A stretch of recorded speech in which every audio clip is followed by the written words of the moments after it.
Welcome to Creative Piecemeal.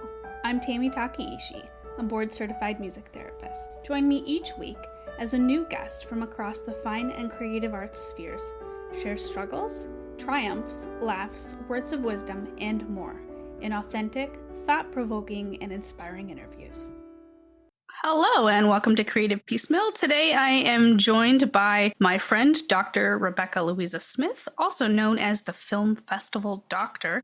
This is her second appearance on the podcast, and I'm excited to get caught up with her. But her focus is on film festivals and mental health, and she's one of the first of her kind within the film industry to approach film festival strategies and redefine how people look after their mental health within that intense and rewarding world, and helping people to elevate their careers and promoting artists. So I absolutely am so excited and proud of all the things that she's done since the last time we chatted. So welcome back, Rebekah, and so excited to reintroduce you and have, a whole new set of people hear what you're doing.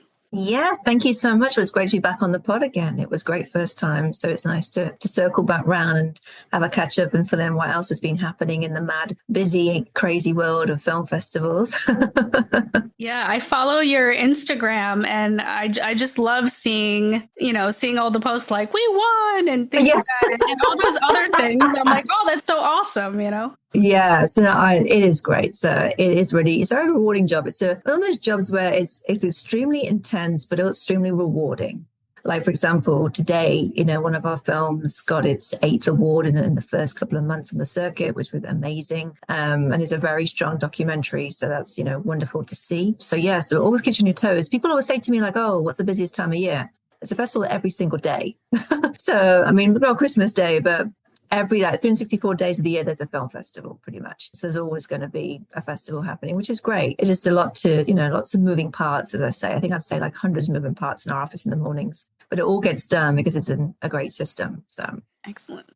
Let's catch up since you were here. You've relaunched your podcast. You've obviously had films that you worked with and promoted, and they've won awards. Like fill me in. Let's see what's happened. See what's going on. So I relaunched this year my podcast. So I launched it in 2019, and it was like just at the end of 2019 before the pandemic occurred in March 2020. And back in that day, it was very expensive to do a podcast because what I did shows you how technology rapidly changes. But when I did my podcast back then, I'd have to meet the person and have my recorder and micro, it was something else compared to what it is now, before Zoom, before everything else. And they would the people would polish the podcast and clean it up, but it would take a lot of time and it would take a lot of money. So it was a big investment, but it did work and it was good. People liked it and I really enjoyed doing it. But then that company then paused and went, unfortunately, shut down when the pandemic occurred. This back when I was in the UK. So I was like, okay, well, I think it's just quite an expensive podcast. So I just I don't think I'll go down that route anymore. And then I thought to myself, I want to relaunch it this year. I thought, I think it needs to come back, but let me see how much it is. And the price has changed dramatically since then, because it's stuff is easy to do with an audio podcast. It is more money doing a video one, but I thought, well, my audience enjoyed and listened to my podcast audio when they're traveling or when they're listening to stuff on the way to some place where they might be. It's kind of like the podcast that people listen to it and they just listen to audio and never see the video. So I thought, well, let's just do it back to audio. And since we launched it we started recording in January, and it was in late January when they all started to come out. It's done really well. And it's all focused upon how to get your film into film festivals. And it does that by exploring how festival programmers actually program to help filmmakers understand what the process entails and why rejection occurs and why selections occur and why it's all about the film. So it's really, really fun. I'm really enjoying it. I want to keep it. People say keep wanting more of it, keep doing more. And there's going to be at some point this year, there'll be a live edition of the podcast at Texas Theatre, which will be really fun. But I'm got some guests lined up in the pipeline, just going to get it all locked down, which will be also really cool. So yeah, which is excellent. And because that's beginning a thing now. It never used to be a thing, the live podcast shows, until quite recently, I think, not when I was doing the podcast 2019. So it's nice that that's a new thing excited to do, and just for people to come and see it and learn more about festivals and be like a nice intimate podcast in the Texas Theatre's upstairs theater. Excellent. That sounds so exciting that not only did you have the opportunity to relaunch your podcast and reinvigorate that, but also, doing the live show. I know that seems to be a thing now, which is so cool.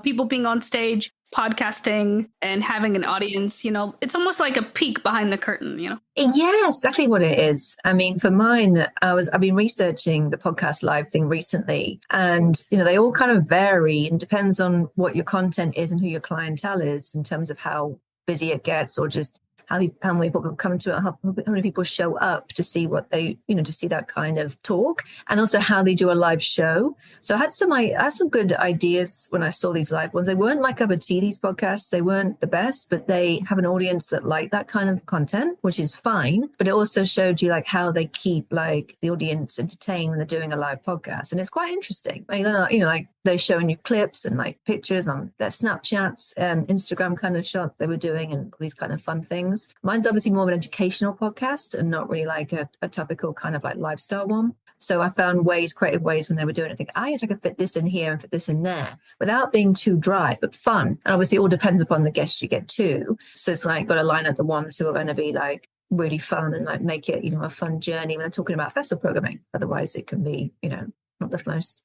entertaining thing, but it can be entertaining with the right people, just making fun of it, so it's that kind of thing. So it's not dry.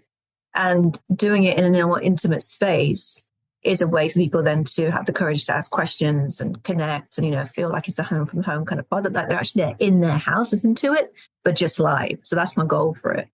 What have you done differently with this new iteration of your podcast? I mean, obviously technology has caught up, the ease has caught up, but do you feel like it's easier to just do across the board, Yeah. So what I've done kind of differently is when I first started it, I was, new to kind of hosting and presenting. Now I feel there's a lot more confidence than what it used to be. It's more, it's a lot more kind of, I feel, structured, because for me, I'm not good at doing off the cuff when I'm doing my pod or presenting. I need a bit of a structure. And especially as I'm like guiding the discussion, when I ask the right questions, the participant to, go with the flow kind of thing. That's always a big thing, that I have a structure. Without a structure, it goes haywire. So I learned that. So the more I did a more tighter structure and have like key bullet points and topics to ask and cover, so that the person who listens to it feels they got a lot from it, then I've covered all bases. So it takes a bit of research to do it, because it's an educational podcast. So it needs to be kind of more, to me, more structured. So I'm more like confident in the presenting and being at ease with the hosts, with the interviewees, and me being like a good host. And I just made the content really focused upon what my clientele want to know. So before, I was doing podcasts that were in 2019, it was like with actors about their festival experience and things like that. And that was good and it was interesting. But what people want to know is, how do I get my film into a festival? So now I go straight to purely just festival programmers, festival directors, to ask them, how do you do it for your festival? And I ask similar questions, and people can then see the different patterns for each festival, that everyone's not the same. For example, we had the Wyoming Film Festival on, their episode launches in a few weeks' time. And he was saying like, well, we don't get many documentaries, but other festivals do get loads of documentaries. So it's like, they're not all the same. They're not all getting the same thing. But one common pattern we did find is that all of them do get a lot of dramatic short films. So yeah. Which isn't surprising, but it was interesting that pretty much all of them got that, and it was the most submitted type of short film, which is why it's the most competitive. So hopefully when everyone hears this, when it drops each week, people will understand that's why it's hard, because it's the volume of submissions, and what they look for, is going to be very specific. So it just helps them understand more precisely what is the festival's want and how they program. Excellent.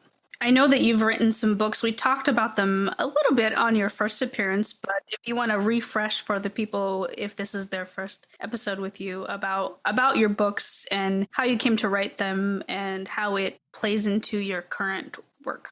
Yes. So the one which has been, actually the book which is starting to get more popular in terms of its downloads and seeing people seeing it more as an important issue, is my film festivals and looking after your mental health book. It started off very slow. So when I launched it year before last, it was like couple of downloads, but it was like, okay. Then I started to get press for it. Then I started to get it more out there. And people started to realize maybe this is actually an important topic within the film festival world. It's not just about wanting to get your selections in, but also how you look after yourself in a very intense process. So that now has started to rake up more and more downloads. And it's getting now a couple of downloads per week. And actually today I had 2. So that's I think it's just under 1,000 downloads now. Slowly but surely, it's caught up with the other ebooks. And I think that's proving that it is a very pressing issue, mental health and the film festival world, because it is a very, as I say, it's a lot riding on a filmmaker with the pressure they put themselves on. And this book talks about how you can take that pressure off and see rejection as a positive thing to help you, on the journey and not take it personally. And it's becoming a really good feedback on it, which I'm really happy with. So that's becoming more popular than when we last spoke. I also released an ebook, which was called The Little Book of Premiere Policies. Because in the film festival world, there are premiere policies and people don't always understand them. This book is really like a nice layman's terms book to help you understand how to navigate premiere policies. It's its own thing in itself.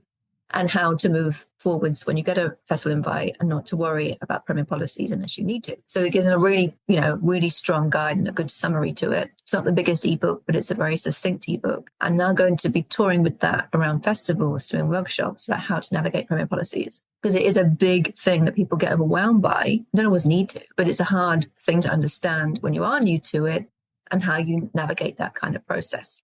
So that was recently launched a couple of months ago and it's starting to get a few more downloads. Again, they start off slow. The niche ones that people think you don't always need start off slow, but then they get really busy.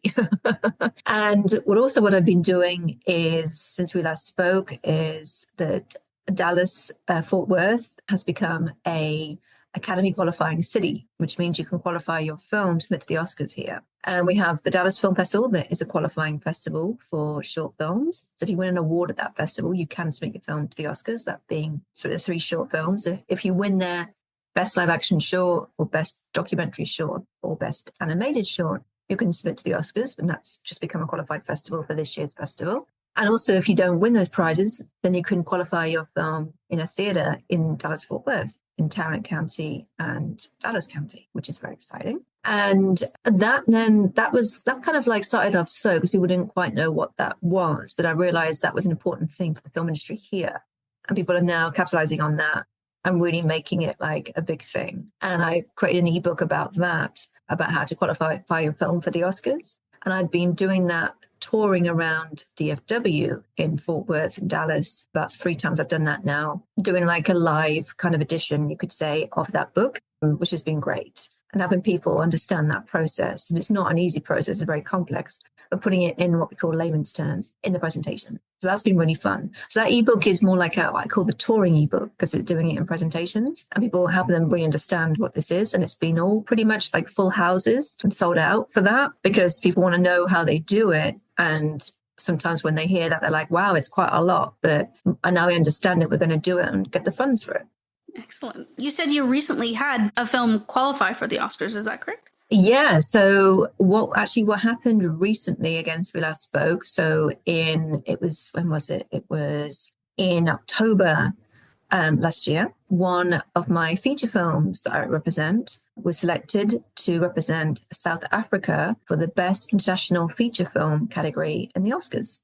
So that was, when I say unexpected, that's a very competitive kind of presentation to get. So all films from all countries are going to compete for that particular category at the Oscars, want to be the film that flies the flag for the country. So we did that qualification and we didn't think much of it because, there's so many films that get made in South Africa. There's a lot. It's not like a couple. It's a hell of a lot. And, they're all very, very strong. There's a lot of films that are commercial, but there was a lot of films that are very art house and commercial art house that do well. And we had a lot to compete against. We got selected. So the South African Oscars Committee explained they chose the film, which is called Old Righteous Blues, because it was a very South African film that closely, and accurately presented the country's culture and was therefore the best film to have the best chance to get that nomination. So we flew the flag for South Africa this year, which was great. I had a film before get far in that process, and I think it was in about maybe 2017. But this year we got it. So that was wonderful. And it was totally unexpected. We just let it go, let it happen. So it's always the best way. So yes, that was awesome. I was really happy for the client because it was her first feature film. And to get that was really, really good.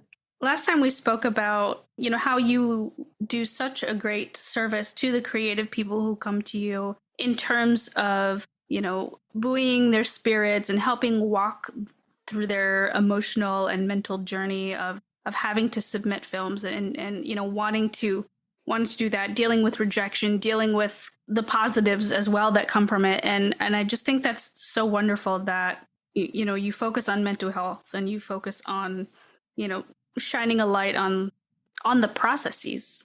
Yes. So I'm just curious, what else has developed since then? Do you find that because of certain things that are happening currently in the world that people are more stressed when they come to you, or are they, where's that going? How is the real world affecting your work?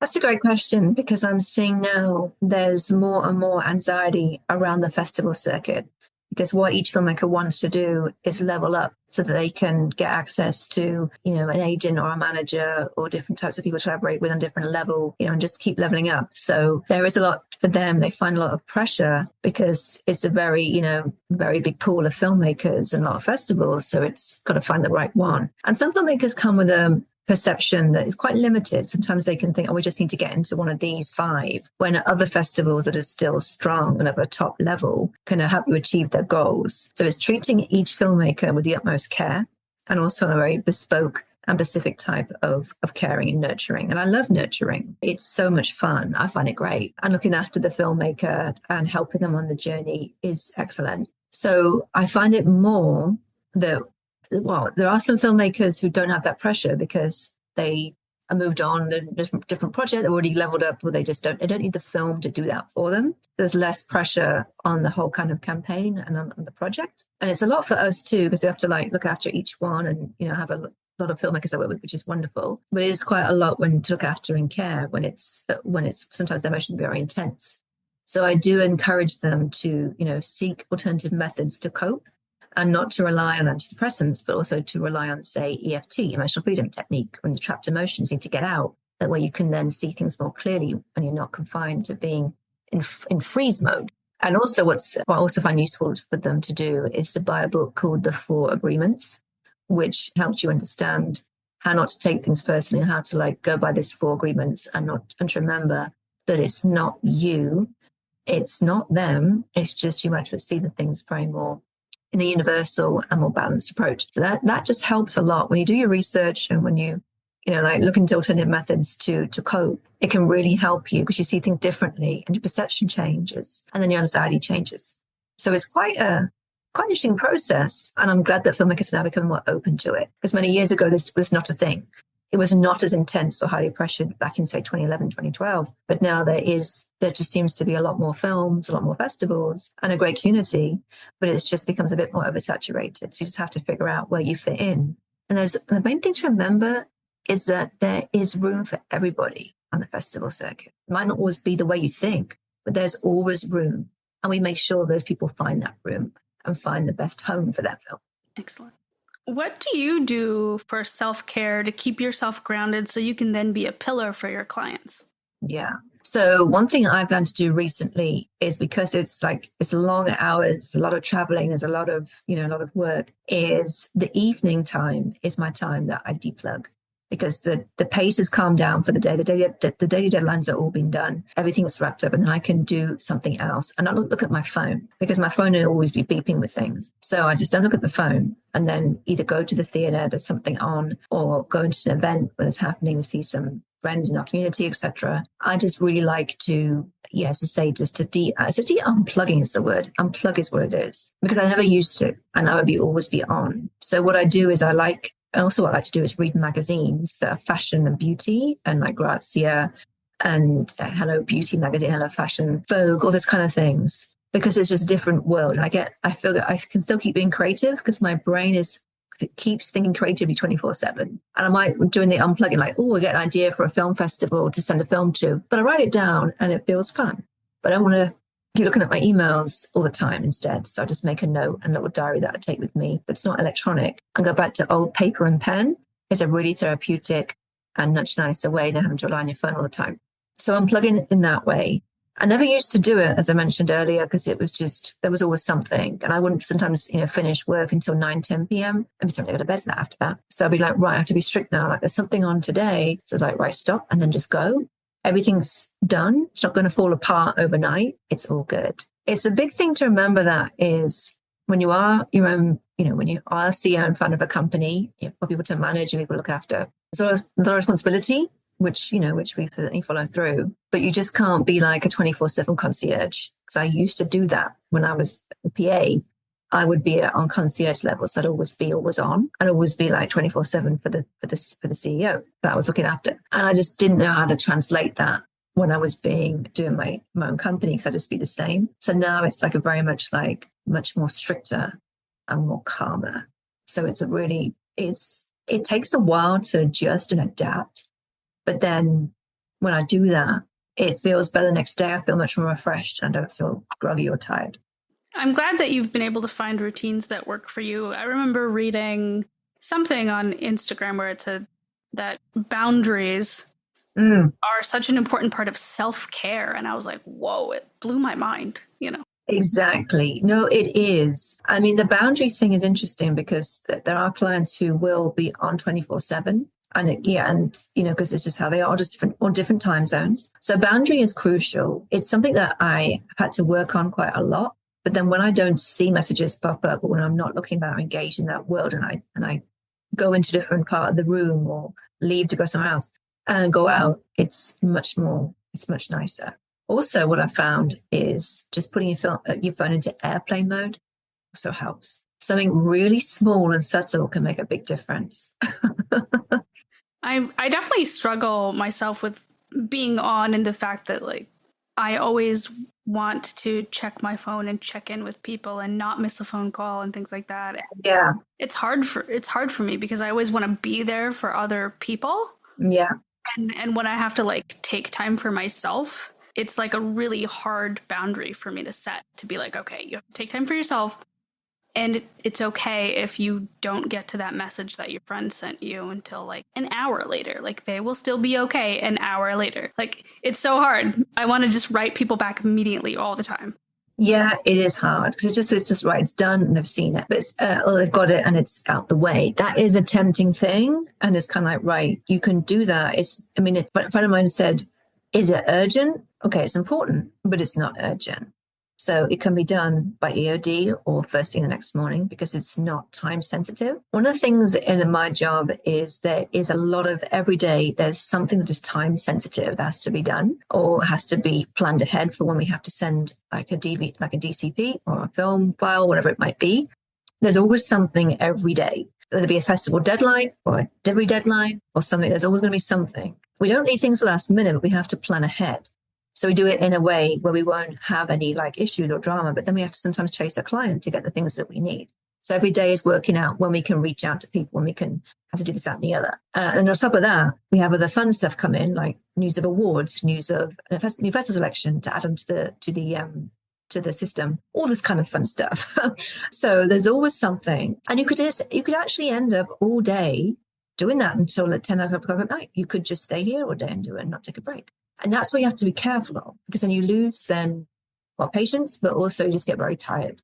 And I get it in the days, it's in the afternoons I can get in, right, I need to take my body's saying, you need to take a break. So it's just getting tired, and I've been full on doing these strategies or creating things. I'm I've got to take a break. That was a lot of work, and just do something else. And even just for half an hour doing nothing, reading a magazine or just into music, is such a godsend. So you just need to do it just to chill. And I was worried, I feel guilty because I'm not working, but hang on, I'm going to come back and it'll be fine. So it's a juggling act. Every day is a juggling act. We have to remember that things will not fall apart. You've built something really good here. It's got a good infrastructure. You can take an hour off, probably even more than that, just a couple of hours in the day. And again, without giving away spoilers, but what are some of your goals in this new year regarding your business or even personal goals that are reflected within your business? So one of the things I want to do is probably hire another member of staff who are called the concierge. That she can be the one, he or she will be the one checking in with clients, how they're getting on with their festival campaign, how things are going, just to check in and be that friendly kind of vibe and see how things are. If they need help or need tweaking, then we can do that. If they're doing great, then all systems go. And catching up with them, because what I do find is I'll get like great surprises, like, oh, we got into this festival, like, oh, I got an Instagram tag, or there's a festival that tagged me because the film's in. And it's like, well, let's ask the filmmaker directly where they're at so we don't miss anything. And some of them do tell me where they are, but then some don't always have the time. It's nice to check in. And I think that'll be really nice. And also getting that person to evaluate the films that come into review, because I've got, don't get the time every day to watch the films that come in. So having another person to help me with that so I can get seen to them quicker and not have to wait until the weekend is a really good thing too. Stay with us. We'll be right back. If you've been feeling burned out, stressed, overwhelmed, or exhausted, the resources and courses at the Self-Care Institute are here to support you. The Self-Care Institute was founded by Dr. Ami Kunimura and provides support for individuals and organizations with burnout prevention, burnout recovery, and stress management. I've personally taken a few of these courses and found them to be super helpful, both professionally and personally. The care you give yourself matters just as much as the care you give to others. But if self-care is difficult for you, you're not alone. And the Self-Care Institute is here to support your well-being, resilience, and sense of fulfillment at work and at home. For more information, visit selfcareinstitute.com or go to the show notes and click on the link. That sounds great. It's always nice when you know you're ready for growth. Like you need to hire because it means you're doing something right. Exactly. I just noticed it yesterday. I was like, yeah, definitely the concierge now, because it's like there's a lot of clients. And when it gets to the point where a friend of mine, she used to run a talent agency and she wouldn't remember the people she had on the books. And I'd be like, when it gets to that point, it means you definitely need to delegate or, and not have it all on yourself. Luckily, I can remember all the films I work on. Obviously, I can, but then it's like, I don't want to I know it would not be good getting to that point because that we don't give the filmmaker the care and attention that they need. So absolutely, it's like making sure that everything's like all eyes on all projects and to have support and help. She can't do everything. You travel a lot for your business, but I imagine you don't always have time for sightseeing. But, when you do, what are some things you enjoy taking in? So I like taking in the culture of certain cities. I do a lot of traveling. Mainly my traveling is in the US. And I love I love Arizona. I love going to lots of parts of Arizona and getting the energy of Sedona, for example, and the coldness of like Flagstaff, the festival that is up there. Phoenix, I'm going to Phoenix next week. The festival there is brilliant, but just being around Scottsdale and that area is really nice. So I love the energy of of Arizona and Phoenix and Sedona especially. I also love going to New York, obviously where you are very jealous that you have to live there. But I also love being here in Dallas and going to the little Texas towns. But I love the culture. So like when you go to say for example, even in Texas, when you're in the same time zone, but besides going to El Paso, but when you're pretty much in the same time zone when you're in Texas, I love just investigating that filmmaker community and what their typical kind of, vibe is and who they all are. So when I went recently to I went to Beaumont, Texas, which is a festival called the Boomtown Festival in Southeast Texas. So on the border to Louisiana, near Baton Rouge, and lovely people there. Very different part of Texas to Dallas, very different and much smaller, but a very nice community and great energy. But also they had this dish on the menu. It was biscuits and gravy. And I was just sitting there so confused, like biscuits and gravy. I said, well, gravy is what you put on Yorkshire pudding and beef and peas on a Sunday afternoon in the UK. And they were like, no. And I was like, what is this? That was a Southern thing. So I don't recognize this on the menu in Dallas, but I didn't know what this is at all. And it was like an hour conversation about this in this bar so I just couldn't get my head around it. And it seemed very nice and what they were eating, but it was like, what on earth is that? But it's the whole thing. And it was something they did at the festival, like treat yourself to some biscuits and gravy for the festival tomorrow. And I was like, what? But, they explained everything. So it was fun.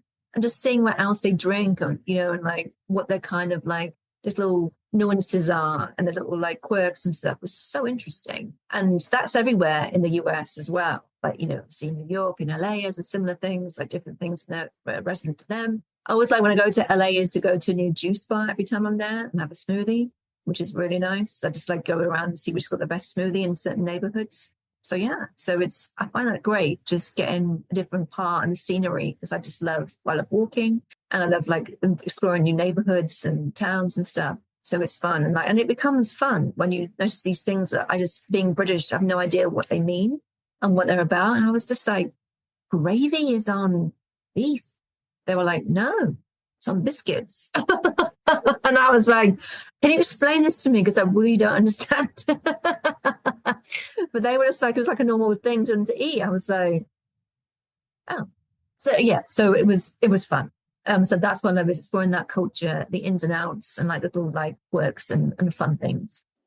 Nice. And of course, I'm sure biscuit, for those who may not be familiar, biscuit basically is like a cookie in England and Britain. Yes. So I'm sure it was very confusing. You're like, why would you put gravy on a cookie? I was just like, that is unheard of. They were like, no, it's nice. I was like, seriously? Because like, you have gravy is always on. Gravy is always on Yorkshire pudding. So never biscuits. Like biscuits you dip in your tea. You don't put gravy on them. I've never had Yorkshire pudding, but it always seems like it would be really, really interesting to try. Oh yeah. So I used to have it when I was much younger. We'd always have like the Sunday roast, or even like on a Monday evening, my granddad would come up when he was alive. We'd have, it'd be like Yorkshire pudding, peas, potatoes, and beef. And on that, you'd put on gravy. And it'd be like, oh, it tastes really nice. And that's not on a biscuit. Did you end up trying it though? Biscuits and gravy? Well, I had allergies, unfortunately, so I couldn't. But it was a big portion. I was like, wow, like how many biscuits are in there? But they certainly enjoyed it, but it was all a bit of a question mark. But things like that, when it's fun to explore that. And also knowing, like when I go to festivals in these cities and towns, it's nice to know what their community is like and the quality of films and who they all are. It's really fascinating to learn. It's always different each place you go to in the States. And it's really fascinating to learn and what the festival's culture is. So I'm very much like a culture kind of like fun kind of thing going on. So yeah, so I like that kind of energy. I know you've got a lot of resources out there, including your podcast and your books for filmmakers, but for someone maybe just starting out who just graduated or is pivoting in their creative careers and finding themselves wanting to do filmmaking, are there any certain pieces of advice that you would give? For those just starting out, my advice would always be is to have a strategy. And that's not just a festival strategy, but a strategy for your career and what your goals are. So mapping out what you really want and how you can get there and have that plan in place. You'll always find in that plan there'll be some other U-turns and different types of directions will come in, because that's part of the journey. So stick with it, but stay clear to what you want and how it's going to help you on the way. So there's always a good idea is to speak with career coaches. That's always a really useful thing. And that's not just for film, that's any industry. There's always going to be a career coach in every industry. And I recommend that for sure, because then you get that direction of how to move forwards and, know what your why is and your purpose. Getting clear on your purpose is absolutely essential. Knowing what you get up for in the morning each day is very important. If you have no purpose in what it is, then it can come depressing. So getting a clarity on what you really want, what you're really good at, you can then just thrive. What is something that comes easy to you that maybe other people in your field would find challenging? Creating a strategy for a film festival plan. So creating a filmmaker's festival strategy, to me, I can do it very quickly now. I think because I do them all the time. I just literally, I can tell filmmakers so to this festival, and so most of the time it'll be the right one. It just comes naturally now. So I feel that is quite a really good niche, because some people can end up going around in circles and not getting the results they want because they just don't know the world. But as I'm immersed in it every single day and I dedicate my whole life to it, then I know it inside out. So I feel that's a really good a good kind of niche. And also I have a really good system in place to track festival acceptances and all that kind of thing. So I have a really good spreadsheet. That's my robust spreadsheet that I'm very proud that I created. Getting like super organized for festivals is really important. If you're not organized, you could end up missing things, and that could be missing acceptances. So that I think is what I've got that little system in place now, as I built it up over the years, has come to fruition. Wonderful. Yeah. You can't go wrong with a good spreadsheet. Exactly. I mean, the spreadsheets are wonderful. To use them in Excel, it's a lot of fun. So you look at patterns on spreadsheets are great. They are magical things. What is a film not associated with your work that you found that inspired you in the recent year? There was a film that I never forget that I saw at the Dead Center Film Festival in Oklahoma City, and it was called Prep. And it was about this male bodybuilder who was preparing for, doing a bodybuilding competition. And it was a very interesting film because it was very experimental and very offbeat. And I was looking at childhood trauma and also with techno music. And it was an amazing piece of work, and the memories and images stay with you forever. And that inspired me to actually get more into the world of doing adverts. I know that sounds random, but basically, I do some work with a necklace brand, and they were asking us to do a promo video for Instagram of their new product. And I got some inspiration from that film of how to, advertise a necklace in a very unconventional way, through the way that it unconventionally presented anxiety and childhood trauma. So that film just sticks in your head. And it also is a great example of how important music is in film. As when I was doing these images, I'm just looking at music and thinking, right, this is the right match for the images, just to make it, really fit. So yeah, so it's really cool. And it's a film that's always in my mind. Like every time I remember that film, it just gives me inspiration. And it did well on the circuit, and it's now finished its run. But I think it was one of the last people to see it, because I think it finished its run last year at Dead Center. But it was just magical. And I remember telling people about it. We talk about it for hours afterwards, about all the nuances and the subtleness about childhood trauma and being a bodybuilder and how different that was. So yeah, that's an inspirational film. Excellent. Well, one final question before we go. This is going to be a fun one. If you could bring back any creative person to have dinner with, who would it be? Ooh, that's a great question. Oh, one person who's popped into my mind would be Liam Payne, One Direction, because he was such an amazing talent, and he's like a national British treasure. And it was so sad because he died so young, in his late 20s, early 30s. It was nothing.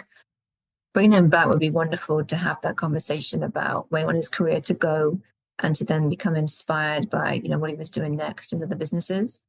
That would be wonderful, just to have that chat, because he died too soon and was too young to die. So, he was an icon in his own right, and then got taken away. So bring him back and then relive that memory would be wonderful. Excellent. Well, Rebekah, thank you so much for joining the show for a second appearance. Looking forward to having you on again in the future, and best of luck in the upcoming award seasons and the rest of the year for all of that. Thank you. I appreciate that. It's great being on here again and seeing you and catching up. Thank you so much. You're welcome. Listeners, please check the show notes for links to Rebekah's website to learn more about her, to connect with her, to purchase her books, and of course, if you are a filmmaker, to connect with her in that way as well. And as always, thanks for listening, and keep creating. Thanks for listening to Creative Piecemeal.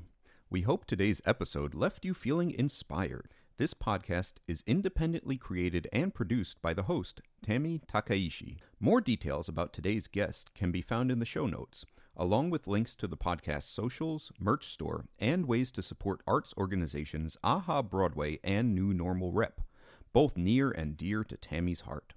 Don't forget to visit creativepiecemeal.com, the official podcast website, where you can leave fan mail, write a review, explore Tammy's blog, and discover the growing collection of episodes. Special thanks to our audio engineer, Alex Repetti. Additional narration by Dante Jace. Let's keep celebrating creativity in all its forms.